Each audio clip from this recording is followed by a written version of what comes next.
I have a confession to make. I make videos about slow, intentional living and peaceful moments of my day, but lately I've been living neither slowly nor peacefully. I've alluded in my recent videos that life has felt very full and hectic lately, and it truly has. So today I wanted to slow things down, stay at home, and work on some quiet herbal crafting.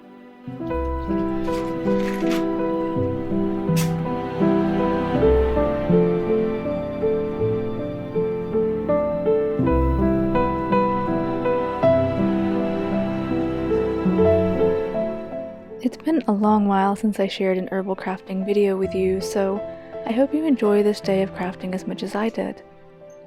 I'll be sharing 3 crafts with you today: a homemade herbal incense blend, a floral syrup, and a mead recipe with lemon balm from my garden. All of the recipes will be typed out or linked in the description below.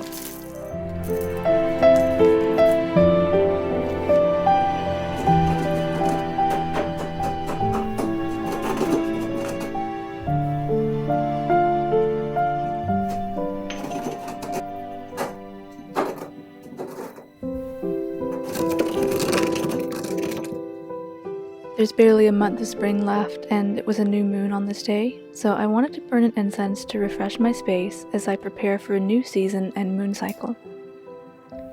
I'm using a mixture of herbs, frankincense and lavender that I recently bought at a market, as well as a variety of dried sage that I picked myself. It smells refreshing and uplifting, and I wish I could share the scent with you through my screen. Whether or not you believe in the energetic power of plants, there's something refreshing about making a conscious effort to cleanse and uplift your personal space.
I hope you can hear me well, but I thought while I was out here I could show you a bit more of my garden that I've started back in March.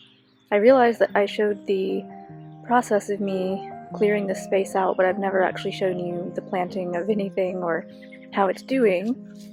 But look at this beautiful purple. I think this is called opal, black opal basil, or something like that. And I'm very pleased because I've never been able to grow basil, even though apparently it's one of the easiest things to grow. Not in my case though. And then I'm doing everything in pots this year. So this is some calendula. It's kind of dirty from the heavy rainfall that we've had, but it's doing pretty well. And then over there in the coffee cans, I still have to transplant these into larger containers, but I have some borage, which I'm still on the fence or not if it's going to do well. Dill, more calendula, and a couple others that I can't see right now. In this big pot, I have some hollyhock, which I've always wanted to grow because to me that is the quintessential hobbit flower. And so far it's doing okay in its new home. That was one of the ones I was growing in these little coffee cans.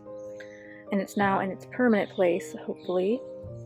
More borage, which the brown leaves are not a good sign. A little sprig of mint there that I need to transplant into a big pot because hopefully it will spread really well and I'll have lots of mint tea. I have some cornflower there. And then over in this corner, oops, the sun's coming out.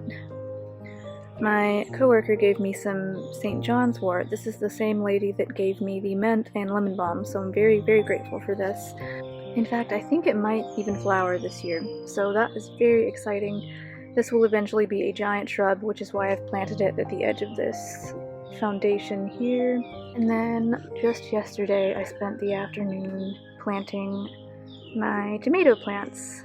Last year I couldn't do any, so this year I'm hoping to have an abundant harvest. Maybe I shouldn't have planted it super close to the mugwort patch, but I will cross that bridge when I come to it. So yes, I have a variety of vegetables, herbs, and flowers that I hope will flourish into an abundant little cottage garden. So just wanted to update you on that.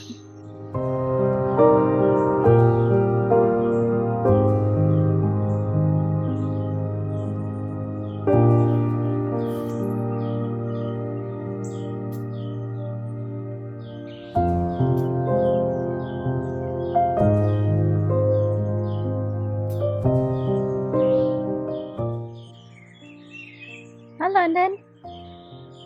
Hi, London. You like lemon balm?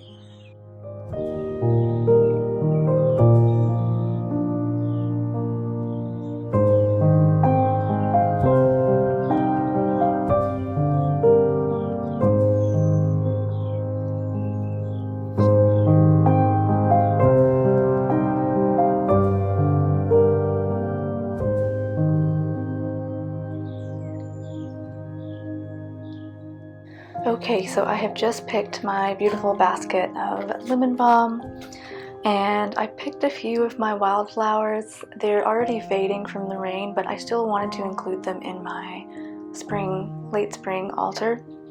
So today I'm thinking I'm gonna make my lemon balm mead, and while I'm waiting on the water to boil and cool down, I'll make my wild rose syrup.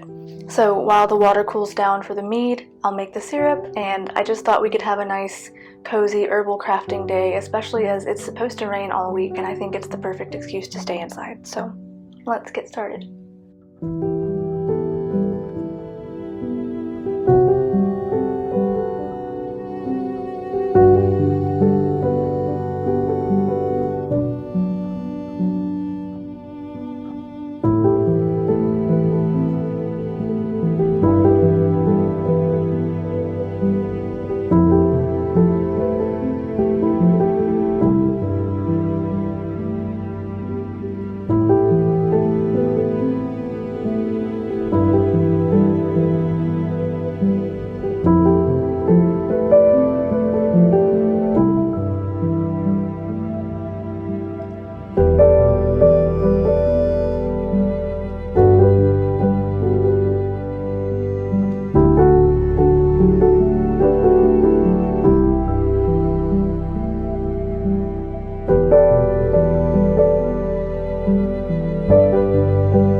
the huge mess I made. This is so pretty.